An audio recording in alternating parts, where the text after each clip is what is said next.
Alright, now let's get into oblique surfaces. Well, when you think about the oblique surfaces, it's not parallel, alright? If we have to formally define it, that surface is not parallel or perpendicular to any of the six, alright, principal planes in your box, right? Or your cube.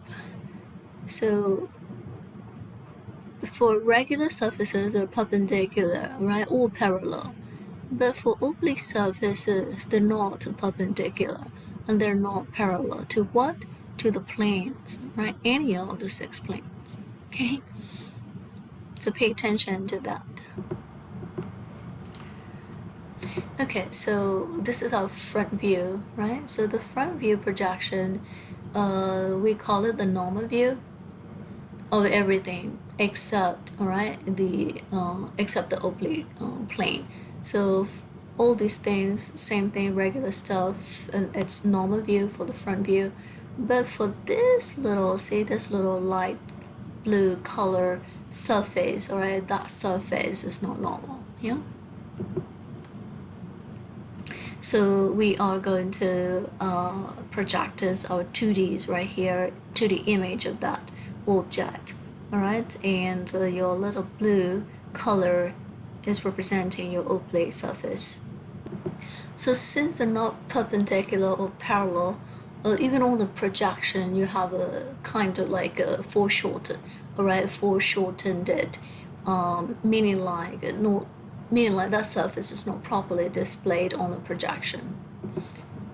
In other words, we're not getting the true size and shape, right? So the true size and shape is very important for when you have to deal with the oblique surface in your this is front, okay? So in your 2D, okay, orthographic projection, you are definitely not going to get the true size and shape, okay? Don't forget that. We do the same thing for the right side view, and we face the same, all right, problem. And that's like we won't be getting the true size and shape of this surface because that oblique surface is going to be foreshortened. Yeah, this little blue one here. Don't forget this word, foreshortened. We're going to do the top view.